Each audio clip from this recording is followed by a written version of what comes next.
I'm a board member of the Idris Stelly Foundation. Idris Stelly was murdered by the San Francisco police, I believe, in 2002 at the Metropole Theater. And what we're involved with is mounting a campaign next year. It's called the People's Commission for Justice campaign. And the idea of the campaign is to replace the current police commission in San Francisco with a democratically elected civilian oversight board. We won't even call it a police commission. We're calling it the People's Commission for Justice. So this idea was initiated through discussions with the Idris Stelly Foundation, also with the members, and also with Core Magazine, with Tiny there also too.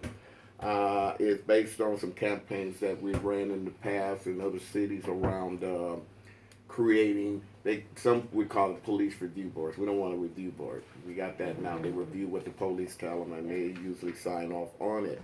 Some of you going back to history of Berkeley, where the Black Panther Party helped initiate we tried to get a review board in Berkeley, right? It was voted down. And what was unique about that was that we wanted brown officers and brown communities, black officers, and we were going to decentralize the police department, white officers and white communities, black officers, black. Now I wouldn't promote that either. I wouldn't promote that. Okay, pig is a pig is a pig, no matter what color she is or he is. So anyway, so that discussion was initiated out of that, and basically is we felt that the goal is to end the reign of terror and of black and brown communities at the hands of these terrorist organizations, popularly known as police departments. Let's call them what they are. They're terrorist organizations. Do not legitimize them calling them law enforcement. Thank you. Okay, so we call them terrorist organizations. And so that's our goal. Our objective is to gain community control over those who do not protect us, right, and do not deserve us. So this is going back to a Panther doctrine. Again, not only the Panthers had this, but we kind of popularized it. Malcolm X talked about it. We were children of Malcolm X. We're talking about community control, not only the police, but community control of all institutions that impact our lives and our communities. We have no control over those organizations. And what happens is when the people do what we do not control, is used as a weapon against us. Because we do not control the police in our community, the police are used as a weapon with us. Because we do not control the financing, the real estate, and banking and development in our communities, that is used against us, and we call it gentrification, right? So we have to understand whatever we don't control is used as a weapon against us. So we came up with this, and I wanted to do this is because of what I call the Sisyphus syndrome approach to dealing with police atrocities. And do people know who Sisyphus was? He rolled the rock up the mountain. They have it roll back down on him. He was right. perpetually rolling a rock up the He is mountain. Greek mythology. All right. He was the deceitful king, and he was cursed to roll this boulder up the hill just to have it roll back down on it. Nowadays, somebody's back, I ain't gonna get that right now, but behind that boat, they have pushing it back down now. But anyway, some of our folks. Anyway, so generally, this is my years, close to 30 years dealing with police, from the Black Panther Party through the Coalition Against Police Abuse, and dealing with police in downtown, organizing in Skid Row. There's an atrocity, right? Something goes down when our family or friends or somebody is murdered by the police. The process is the community is in righteous indignation of it. They're angry, rightfully so. There's protest planned, there's demonstrations, there's meeting with chiefs of police, there's meeting with these so-called police commissions, chosen leaders that we didn't choose are trotted out with the cameras and telling everybody to chill out. They're going to take care of it. As soon as the cameras leave, they usually leave. And then the families are given, and I have to say it this way, the families are given blood money and told to shut up, which is basically hush money. Yep. Right?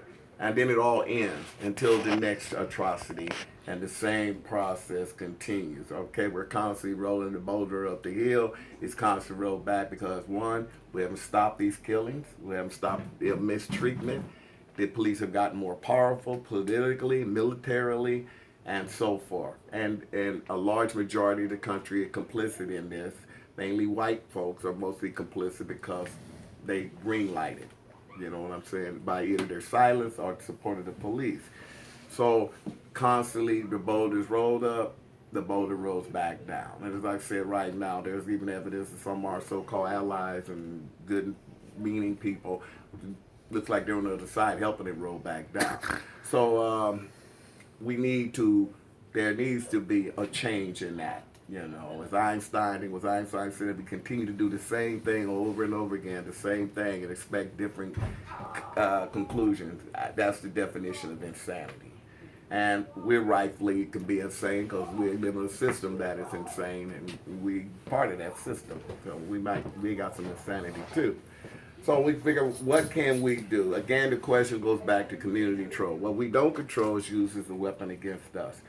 So there's been several attempts. Well, right now in this country, you have 300 plus so-called civilian police review boards, right? And they are usually appointed. They're not elected by the people. They're appointed by mayors and supervisors, such as in San Francisco. It's a stepping stone to another aspiration they may have. The boards are usually made up of corporate elites or people representing the corporate world. Never the people in those communities that have been victimized by police terrorism. Mm-hmm. So, as again, they're appointed, and generally by mayors and supervisors. So they're beholden to the mayors and those people appointed them. In LA, it's the mayor that appoints them. In San Francisco, the mayor appoints 4, the police commission and supervisors appoint 3. So they're beholden to their political patronage and not to the community, which they're supposed to be mandated to be an oversight board representing the community over the police. But they're really more accountable to their political patronage. We feel that the police commission also has blood on their hands, not just the police.